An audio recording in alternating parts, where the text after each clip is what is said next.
C'est juste un éclaircissement et une question de l'ordre du détail. C'est dans le rapport, page 16. Et ça a été redit ici, là. C'est à propos donc de la salle de gym. Alors je suis évidemment réjoui et je me ravis que Albi se dote d'une salle de gym pour la gym acrobatique. Peut-être cela résulte d'une mauvaise lecture de ma part, mais je vois 700 000 euros, là ça a été redit, et la formulation c'est pour une étude préalable aux travaux. Alors ça me semble assez énorme. C'est l'étude de maîtrise d'œuvre ou c'est le volume total et la construction? C'est juste ça que je voulais savoir. On l'a lu plusieurs fois à plusieurs, et on avait du mal à comprendre. Et 700 000 euros, c'est bien la réalisation complète On vous du gymnase. répondra, il n'y a pas de souci. On vous répondra. Madame Ferrand-Lefranc. Merci. Bonsoir. Donc, certains de vos choix budgétaires continuent d'évoluer dans un mode parallèle où tout va bien. Notre ville est belle, très belle. Mais 20% des Albigeois vivent sous le seuil de pauvreté. Cantepeau est le 8e quartier le plus pauvre de France. Pourtant, étant adepte de la stabilité, vous maintenez la subvention versée au CCAS au même niveau que celle de 2025. Vous ne prenez pas en compte l'inflation. De fait, cette subvention diminue au moment où les associations de solidarité n'ont jamais eu autant de demandes d'aide alimentaire ou pour payer les factures de chauffage ou encore faire un plein d'essence pour aller travailler.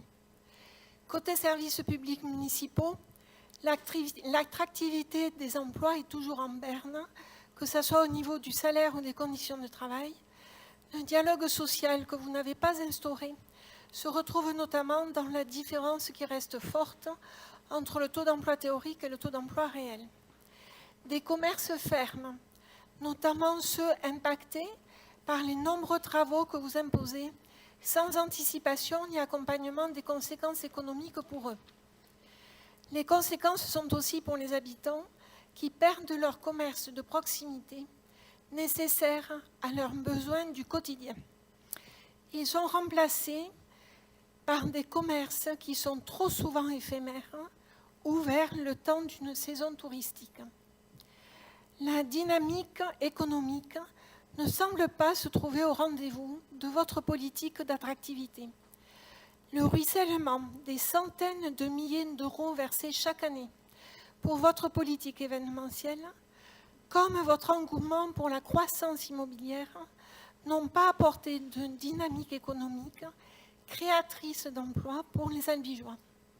Il était possible de faire autrement. Le taux de chômage n'a pas baissé, le taux de pauvreté a augmenté de 16 à 20% en 12 ans. Les trafics en tout genre s'accroissent et empoisonnent trop souvent le quotidien de beaucoup d'Albigeois. Ce ne sont pas des peurs que j'agite, c'est le témoignage d'Albigeois rencontrés que je rapporte. C'est la réalité que nous renvoie l'Observatoire des inégalités, comme les milieux économiques. Le contexte budgétaire national fortement dégradé par les choix de votre famille politique va remettre en question notre libre administration et nombre de nos cofinancements de l'État, de la région et du département. Ce sera alors à Albi, à l'agglomération, c'est-à-dire à ses contribuables, d'assumer vos projets pharaoniques de mandat.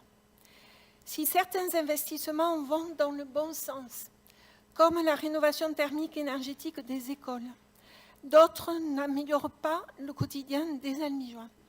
Je pense aux 15 millions d'euros pour la passerelle, aux 35 millions pour l'hôtel d'agglomération, aux 37 millions des bassins nordiques et rénovation des piscines, auxquels vont se rajouter les 18 millions du musée La Pérouse. Oui, je sais que c'est le budget de l'agglomération, mais c'est toujours les Albigeois qui payent aussi. De plus, ces investissements consomment la marge. De plus, ces investissements consomment la marge budgétaire qui permettrait d'investir rapidement et massivement dans la transition énergétique et l'adaptation au changement climatique. Excusez-moi. Ce qui nous semble juste, c'est d'utiliser l'argent public pour réduire les inégalités en santé avec un centre de santé public. C'est redonner de l'attractivité aux emplois dans les services publics municipaux. C'est rendre possible l'accès au sport pour les jeunes, malgré la suppression du pass sport par le gouvernement, ou la culture, malgré la suppression de la MJC par votre volonté. Et bien sûr, soutenir une économie de la transition énergétique et écologique par une commande publique servant l'intérêt général. Nous voterons contre votre budget. Merci. Madame Ferrand-Lefranc et Madame Soliman, vous évoquez la précarité en évoquant en particulier le montant de l'allocation au CCAS. Je le redis, 2,9 millions d'euros, même s'il y a extension de l'assiette CCAS. Madame le maire, juste une réponse rapide à Monsieur Madrigal, s'agissant des 700 000 euros consacrés ou fléchés sur la prochaine construction d'une salle de gymnastique. Il s'agit effectivement du montant des études et de la maîtrise d'œuvre.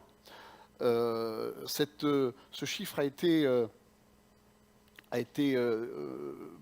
estimé eu égard à quelques éléments et quelques études faites en interne en lien avec la Fédération française de gym qui conseille, eu égard au nombre de licenciés, au territoire, etc., d'imaginer une salle qui serait de l'ordre de 2500 mètres carrés. Donc 2500 mètres carrés avec vestiaire, etc., comme une salle de sport. Et donc, voilà, eu égard à cette surface-là, cette superficie-là, il est nécessaire de flécher 700 000 euros pour les études et la maîtrise d'œuvre. C'était à propos de ces 700 000 euros, là. Donc vous dites que c'est réservé à la maîtrise d'œuvre. En fait, c'est considérable. Hein. Les 700 000 euros pour la maîtrise d'œuvre, c'est quand même considérable. Parce que j'avais fait quelques recherches et je vois que c'est la moitié des honoraires de l'Arche de la Défense. Ouais. Au minimum, oui. Je pense que c'est même quasiment 95% des honoraires de l'Arche de la Défense. Non, mais... Oui, non, enfin, moi, je ne trouve pas que ça soit une plaisanterie quand même, Mme Mirochaumet. Parce que 700 000 euros d'études et de maîtrise d'œuvre, c'est considérable. Vous savez ce que c'est la maîtrise d'œuvre? Oui, je sais ce que c'est la maîtrise d'œuvre. Ouais. Merci. Donc vous savez quel est le ratio à peu près pour un grand projet? 700 000 euros, je redis. Eh ben, écoutez, 700 000 euros pour des études de maîtrise d'œuvre, c'est considérable. On a quelques idées, on a eu une certaine expérience en la matière, pardon. Mais on a quelques idées du coût au mètre carré, peut-être un peu plus que vous. Et donc, effectivement, les chiffres qu'on propose tiennent compte d'une réalité des chantiers aujourd'hui. Une fois de plus, merci de votre confiance pour les estimations faites par les agents. Et ce budget est fait pour les Albigeois avec au moins 5 points que je voudrais retenir, et j'y reviendrai.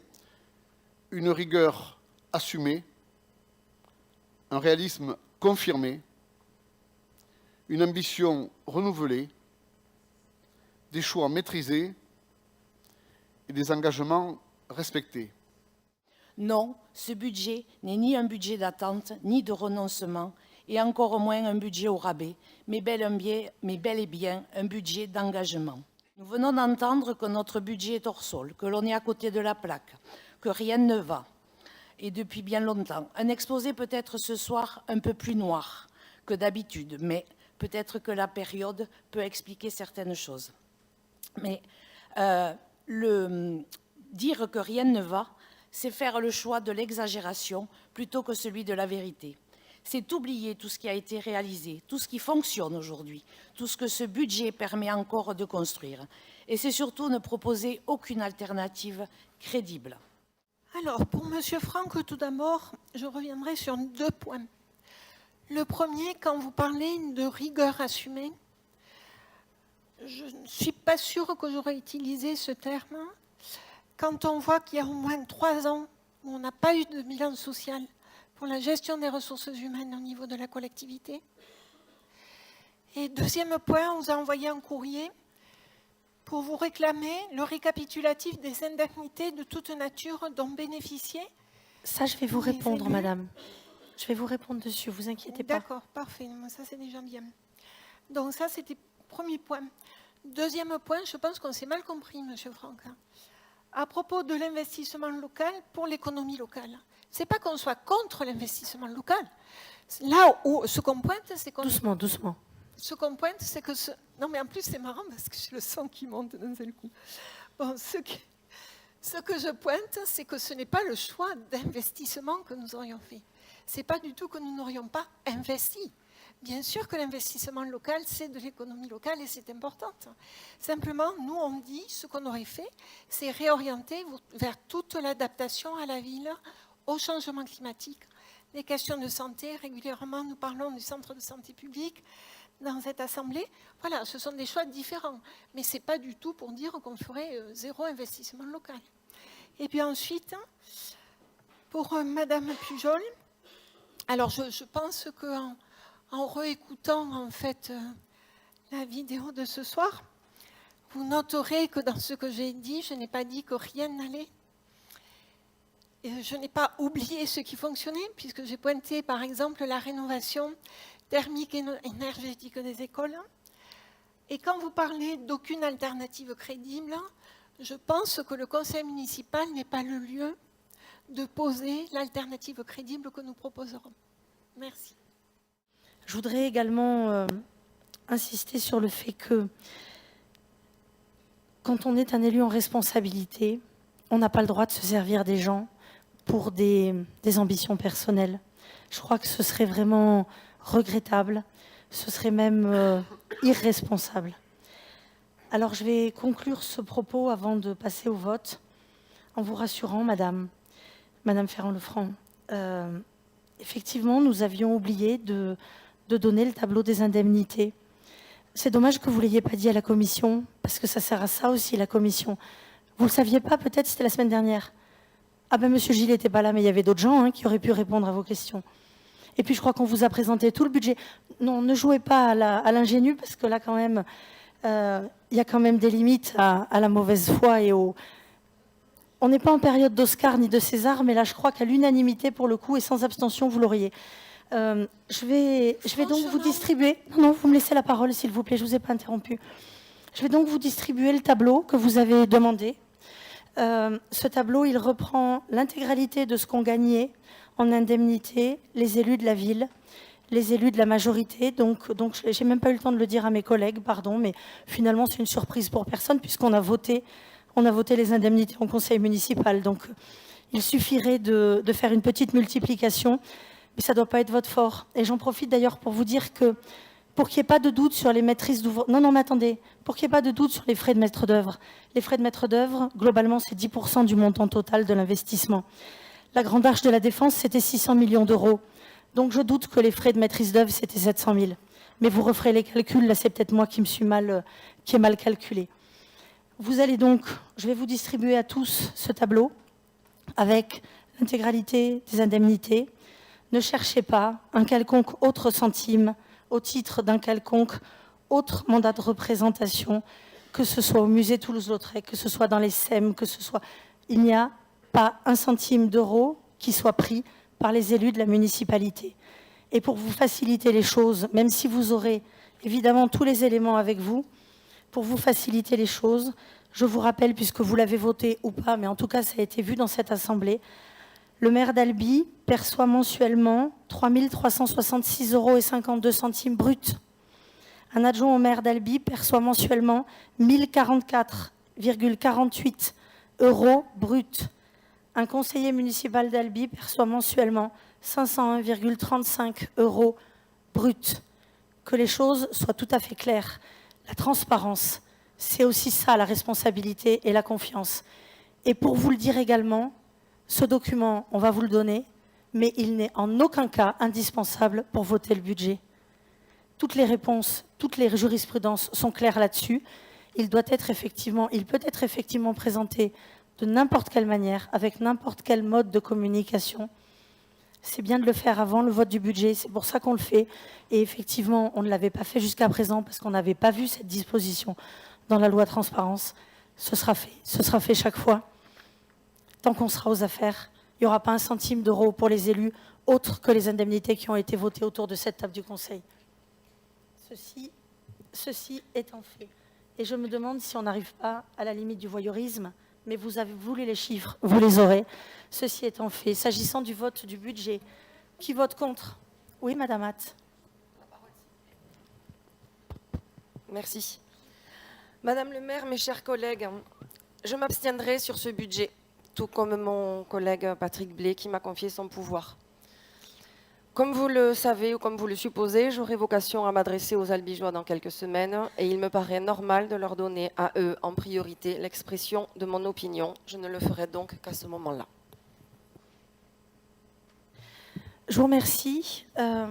C'est en 33 conseils municipaux, la première fois que vous ne voterez pas comme l'équipe municipale, mais je vous remercie quand même pour les 1607 délibérations que vous avez votées, comme tout le groupe dont vous faites partie, Madame. S'agissant donc du budget, est-ce qu'il y a des votes contre? Est-ce qu'il m'est possible de reprendre la parole, s'il vous plaît? Allez-y, Madame, je vous en prie. Je vous remercie. Alors, c'est à propos des commissions. En fait, on y revient à chaque fois, nous n'avons pas les documents avant. Et par exemple, à cette commission, il n'a pas été question de ce gymnase et des 700 000 euros pour ce gymnase. Donc en fait, on fait avec les informations que nous avons. Et c'est la raison pour laquelle on est obligé ensuite, effectivement, au conseil municipal, de poser d'autres questions. Donc ça, je le redis systématiquement, je ne suis pas la seule. Tous les collègues là autour de la table l'ont dit à un moment ou à un autre. Il est possible de faire autrement. D'autres collectivités font autrement, c'est-à-dire qu'elles donnent les documents avant les commissions, de façon à ce que ces commissions municipales soient des commissions de préparation des conseils et pas juste d'information. Voilà. Merci beaucoup. Merci. Alors, c'est pour ça. Monsieur Mondrigal, allez-y. Moi, c'était une remarque. Ce n'est pas quand même agiter des peurs. Vous parlez de l'apocalypse tout souvent, de culpabiliser, mais de jouer, comment dire, jusqu'au bout notre rôle d'opposition. Voilà. Alors l'opposition à vos principes, à vos choix, opposition à vos pratiques, qui nous paraissent peut-être pas aux antipodes, mais souvent à l'opposé de ce que nous devrions faire pour la ville d'Albi. Je trouve que c'est simple. Alors ne cherchez pas tout le temps à nous faire passer pour des fanatiques. Nous sommes des citoyens, nous sommes vigilants, nous sommes soucieux du bien-être de tous. Il n'y a pas de manipulation là-dessus, il n'y a rien du tout. Et on travaille. Et je trouve que vos propos sont limite à propos de Madame Ferrand-Lefranc. Ça flirte avec l'insulte ou l'incapacité. C'est des jugements. Mais je vous en prie, vous avez toute liberté, monsieur. Et voyez, il y a une autre différence entre nous, c'est que vous vous appelez groupe d'opposition, et je crois qu'en fait, votre titre, c'est groupe minoritaire. Et pour bien montrer qu'il peut y avoir de la construction, y compris quand on n'est pas dans la majorité, mais chacun le gère comme il le veut. S'agissant des commissions, Madame, vous pouvez poser toutes les questions que vous voulez en commission. Vous aviez obtenu, en principe, le rapport de présentation du budget avant la commission. Ah, il est parti plus tôt que le... Voilà. Donc, vous l'aviez, en principe, avant la commission, ce rapport, justement pour pouvoir le travailler en commission. Après, la difficulté, c'est quand vous n'êtes pas présent dans les commissions. Et il y a notamment la commission proximité, attractivité, où il n'y avait aucun représentant des groupes minoritaires. Il n'y avait que des élus de la majorité dans cette commission-là. Donc, le problème, il est là aussi, c'est qu'à un moment donné, pour discuter, il faut être là. Et voilà. Monsieur Tonicello, Madame Ferrand-Lefranc. Oui, merci. C'est intéressant que vous reparliez des commissions, parce que quand on a commencé ce mandat, on arrivait en commission, on n'avait rien, pas une feuille de papier. On n'avait pas un document préalable. On n'avait absolument aucun document. Rien. À force de réclamer, de demander, on a fini par une grande avancée démocratique. C'est qu'on nous communique désormais l'ordre du jour des dossiers qui vont être abordés en commission 3 jours avant. Donc c'était quand même un petit pas pour... vous savez, vous connaissez la suite. Donc on était vraiment contents. Mais le problème, c'est qu'on a 3 lignes par dossier avant les commissions. Et le jour de la commission, on n'a pas un document, on n'a rien. Et vous faites remarquer, Madame le maire, que parfois nous sommes absents, c'est exact. Mais je vous ferai remarquer aussi que parfois, les élus de la majorité sont absents également, et que quand on pose des questions, on nous répond « Ah ben vous comprenez, l'élu en question n'est pas là, désolé, il faudra attendre le conseil municipal ». Donc oui, vous posez un vrai problème avec les commissions. Le sujet, bah si, c'est vrai, désolé. Le sujet des commissions, en effet, c'est un sujet très important, et il mériterait d'être pris au sérieux, ce sujet des commissions, et qu'on puisse faire un vrai travail dans ces commissions. Et pour qu'on puisse faire un vrai travail dans ces commissions, il faudrait à minima que tous les élus aient le même niveau d'information. Je vous remercie.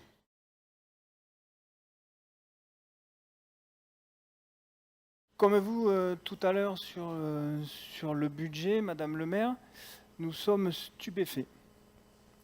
Il y a 5 ans, le conseil municipal avait attribué une aide de 250 000 € au SCA en prévision de sa montée en division supérieure. Monsieur Franck s'était engagé à ce que ce montant soit remboursé si le SCA ne montait pas. Nous connaissons l'histoire qui a suivi. Nous avons demandé tous les ans depuis lors pourquoi cette somme n'a jamais été remboursée. Cette question est toujours restée sans réponse et nous en sommes stupéfaits.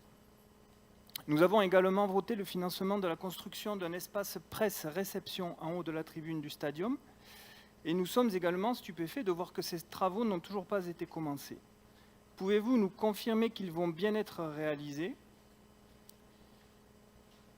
Pour ce qui concerne cette délibération, nous continuons d'être stupéfaits du décalage entre le financement du SCA et celui d'autres clubs sportifs et associations qui ont besoin de davantage de financement, voire que vous refusez de subventionner. Nous nous abstenons donc sur cette délibération. Vous êtes stupéfait de pas grand-chose. La subvention est à l'identique des années précédentes et ça fait un moment que ça dure.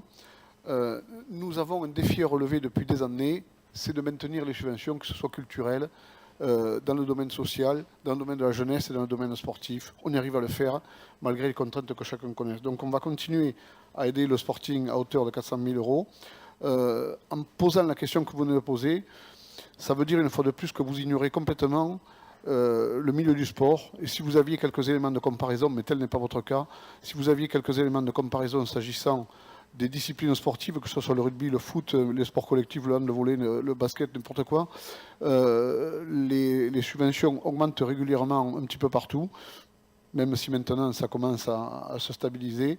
Et donc le soutien apporté au Sporting depuis des années est, comment dirais-je, logique et n'est pas abusif par rapport à ce qui peut être vu par ailleurs. Donc je vous propose voilà, tout simplement de reconduire la subvention qui a été proposée au cours des années précédentes. S'agissant de la restructuration du stadium, le moment viendra effectivement d'apporter des améliorations qui seront rapidement nécessaires. Madame le maire, je m'adresse à vous puisque M. Franck ne répond pas à mes questions. Pourriez-vous répondre Ça me à nos stupéfait, questions, M. s'il vous plaît? Pranière. Qu'est-ce qu'il voulait comme précision Je sais pas. encore? Allez-y. J'ai oublié quoi, M. Pranière, déjà? J'ai oublié quoi alors? Vous avez la mémoire courte. La question, c'était les 250 000 € qui avaient été votés à condition que le SCA monte en division supérieure. Et à ma connaissance, ce montant n'a jamais été restitué alors que le SCA n'était pas monté. Vous étiez engagé à ce que ce soit remboursé. Et on a posé tous les ans la même question. Et tous les ans, nous n'avons pas obtenu de réponse. Donc, en fin de mandat, il serait temps que nous puissions en obtenir une. Et la deuxième question, vous avez partiellement répondu en me disant on en saura plus le temps venu, mais pour moi, ce n'est pas une réponse. Il y a des conventions qui sont signées régulièrement avec le Sporting. Et si vous essayez de faire l'historique, j'imagine que vous ne les conservez pas, moi je les conserve. Et donc, je sais où on en est de l'aide au Sporting. Donc, je vous propose de les rechercher, les vôtres, si vous les avez gardés, et vous verrez que nous respectons ce qui a été prévu au fil des années. Et s'agissant de l'aide au Sporting pour une montée, nous espérons les supporters du Sporting espèrent depuis 7 ans. On notera tous avec le sourire que le Sporting vire en tête à la trêve des conviseurs, mais encore, la saison est encore longue.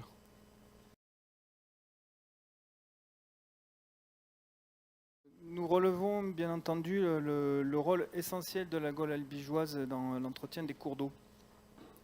Mais nous sommes stupéfaits, encore une fois. Il ne faudrait pas que je devienne votre référence quand même, ce serait un problème. Mais j'ai Si vous trouvé vous mettez à me l'expression- citer à longueur de journée, ça va me perturber là pour le coup, ça va plus me stupéfaire, ça va me perturber que vous me citiez, Monsieur Pranière. Mais j'ai trouvé Allez-y, cette expliquez-nous. expression tellement bien choisie que je ne peux pas m'empêcher de l'adopter. Vous voyez, vous finissez par vous habituer à mes expressions. Je suis même presque fasciné, je dois l'avouer. Oh, alors ça c'est joli. Que je vous fascine, Monsieur Pranière, là quand même. Alors que je vous explique notre stupéfaction quand même. C'est par rapport à la maison qui avait été rachetée, je ne sais pas si vous vous en souvenez, bien au-dessus des estimations des domaines, qui se situe en contrebas de la passerelle, au moment où la mise en œuvre du projet de la passerelle avait été commencée. Et cette maison avait été mise à disposition de la Gaule albigeoise pendant plusieurs années. Donc nous demandons pourquoi cette maison n'est plus entretenue. Et à l'époque, vous aviez annoncé qu'un projet était à l'étude pour cette maison. Donc on aimerait savoir ce qu'il en est aujourd'hui, s'il vous plaît. Oui, cette maison avait été mise à disposition de la Gaule au début parce qu'il y avait la proximité avec l'étang, le lac de Prat-Grossal notamment, et la rivière Tarn bien sûr. Mais au final, elle ne convenait pas, eu égard à l'accès pas forcément très simple, et notamment quand on parle de véhicules ou de remorques, pas forcément très simple. Donc la Gaule albigeoise nous a fait savoir, il y a déjà bien longtemps, qu'elle ne souhaitait plus continuer à utiliser cette maison. Donc ils sont ailleurs, mais j'ai compris votre question, parce que j'allais être aussi de mon côté stupéfait, parce que si je me disais que un des derniers représentants de la cause écologique dans cette assemblée municipale ne votait pas une délibération concernant les sauveurs de poissons. Il n'a pas dit le dernier, Madame Ibert, il a dit un des Un derniers. des derniers, oui, un des derniers. Il y a toujours des mohicans dans une assemblée. Et donc je me disais effectivement que si vous aviez des arguments pour ne pas voter cette délibération, c'était à ne plus y comprendre, parce que j'imagine que vous êtes un sauveteur des poissons aussi, et donc vous allez allègrement voter cette délibération. Bien sûr, merci d'avance. Merci. Juste, Monsieur Pranière. évidemment que nous votons cette délibération. La question n'est pas là. La question, c'était sur le projet pour cette maison. J'allais y venir quand vous avez repris la parole. Il y a un projet qui est en train de se développer, effectivement, et vous en entendrez parler dans les mois à venir, effectivement. Il y a un projet s'agissant de cet espace. Voilà. On a vraiment attendu la fin des travaux de la passerelle, on n'aurait pas pris le risque de donner un échéancier exact. Maintenant que tout est fait, on va avoir besoin de travailler aussi sur des servitudes, puisque vous vous doutez bien qu'il y a des sujets de servitude sous la passerelle, et puis pour pouvoir arriver sur certains éléments de chantier. Donc on est en train de travailler à tout ça. Et il y aura un projet qui vous sera présenté voilà, plus tard, mais pas avec la Gaule. Merci.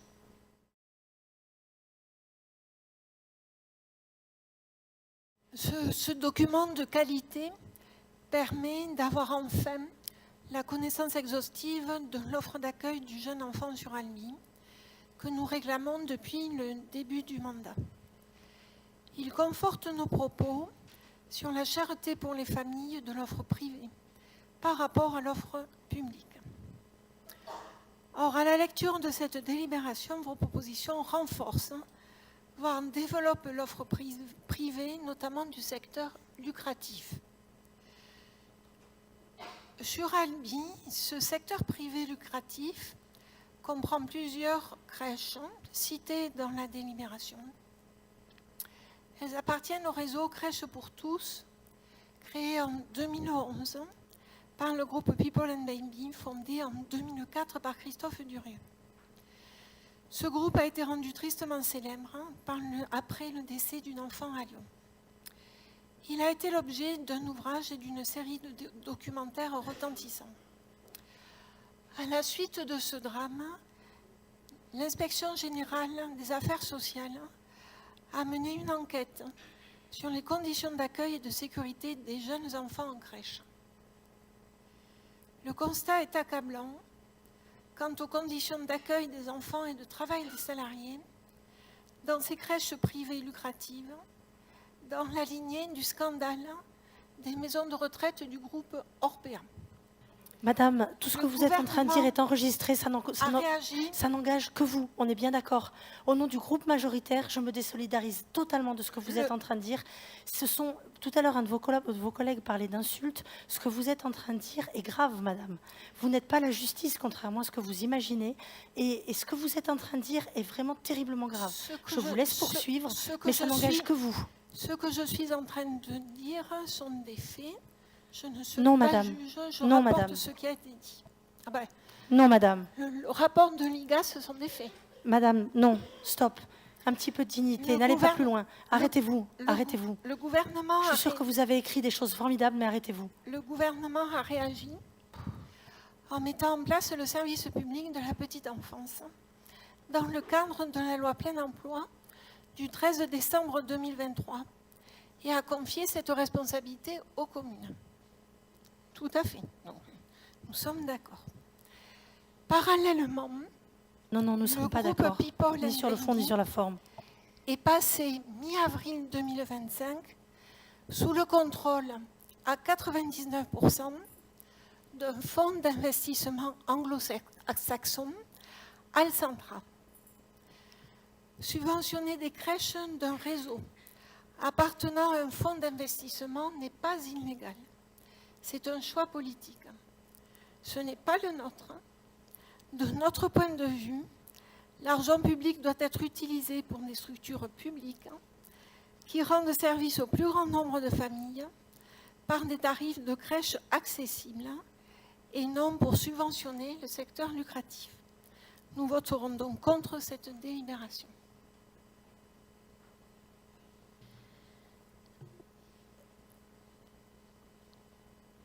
Je crois qu'une nouvelle fois, on a dépassé les limites, mais vous faites votre électoralisme comme vous le souhaitez. On a dépassé les limites. Moi, je vais avoir une pensée pour les familles qui ont besoin de trouver des modes de garde. Et je vais avoir une pensée pour tous les professionnels qui font leur travail de manière absolument remarquable dans les crèches et dans les maisons de retraite, parce que je pense qu'à un moment donné, il faut penser aussi aux gens qui font leur boulot comme il faut penser aux choses qui vont bien, il faut penser à celles et ceux qui prennent soin des plus jeunes comme des plus anciens. Et je crois très sincèrement que ce que vous avez dit, je ne vais même pas me lancer dans un qualificatif, parce que c'est vraiment pas digne. Je voudrais également juste dire que c'est l'intérêt aussi de développer des MAM. Et quand on a des gens qui viennent planter les MAM qu'on est en train de mettre en place, chacun prend sa responsabilité dans le fait que les familles ne trouvent pas de place en MAM. Est-ce qu'il y a des votes contre? Non. Est-ce qu'il y a des votes contre? Je souhaite reprendre Vote la contre, parole. Madame Ferrand-Lefranc. Qui d'autre? Je mets au vote. Je mets au vote. Non, Madame Ferrand-Lefranc, vous êtes allée trop loin. Alors, Est-ce qu'il y a des votes contre? C'est vous qui allez trop loin, Non, ne me Madame rendant pas la Ferrand-Lefranc. parole, je suis Non, Madame désolée, nous Ferrand-Lefranc. sommes en démocratie. Donc je reprends la parole pour dire... Non, vous reprenez la parole parce que je vous la donne. Pour dire, Madame Ferrand-Lefranc, vous reprenez la parole parce que je vous la donne. je vous remercie. Allez-y, dites de nouvelles horreurs. Je Allez-y, reprends vous avez la parole. Pour dire que le problème n'est pas celui des gens Non. qui travaillent comme il faut. Le problème que je pointe, c'est le problème d'un système privé, Non. lucratif. Non, non, que ça nous suffit maintenant. connaissons. Je ne mets pas en cause... Pour faire les du crèches sensationnalisme, Alsace. vous permettez tout, vous n'avez pas tous les droits, madame. Je n'ai pas tous les droits, je mets simplement en parallèle, et nous connaissons bien le problème dans le secteur de la santé. On est exactement sur le Vous même êtes en type train de problème. stigmatiser aussi les structures privées de Je santé? ne stigmatise pas, je pointe. Allez au bout, Une dites. logique, je Ça veut dire pointe quoi, une pointer? logique. Ça veut Je- dire quoi, je pointer? pointe. Est-ce Ça veut dire qu'il y a des m'est possible- professionnels qui font mieux leur travail est-ce que qu'il d'autres m'est en fonction de la possible structure de dans laquelle ils finir sont? mon intervention sans être coupée. Mais expliquez-nous, parce que c'est intéressant. Pointer, Ce ça ne que veut je rien pointe, dire. Ce que je pointe, c'est un système privé lucratif dont l'objectif n'est pas de soigner les gens, n'est pas... Écoutez, je finis. Incroyable. Non. L'objectif L'objectif des est soignants effectivement n'est pas de répondre- soigner les gens, de parce qu'ils sont répondre- dans le privé. Si je peux finir. Allez-y, parce que c'est intéressant. L'objectif d'un système privé lucratif. Le premier objectif, c'est de pouvoir être rentable par rapport à ses actions. Mais vous pourriez le dire à des soignants, ça? Quand on est Vous à pourriez le dire à des soignants, 99%, madame? C'est quand on est... Oh, Eh ben oui. d'accord. Quand Allez on au est à bout. 99% Allez au bout. par un fonds d'investissement, c'est une question que je pose. Hein. Et je pense qu'en démocratie, il est tout à fait légitime de poser la question. Que ça soit dans les crèches, relisez le rapport de l'IGAS. Enfin, quand vous lisez le rapport de l'IGAS, quand vous voyez les documentaires qui ont été faits, c'est voilà, ça, ce sont des questions qui se posent. Donc, je pose cette question. Par rapport aux services publics, je pense qu'effectivement, nous pensons que l'argent public doit aller en priorité aux services publics. Donc là, on continue à prendre effectivement des places dans des crèches qui, ben oui, mais est-ce que pour nous, ça serait plus pertinent de pouvoir développer une proposition de crèche municipale? C'est ce que je veux dire. En aucun cas, je n'ai remis en question la qualité du travail des personnes qui travaillent ici sur Albi. Et je le dis et je le réaffirme.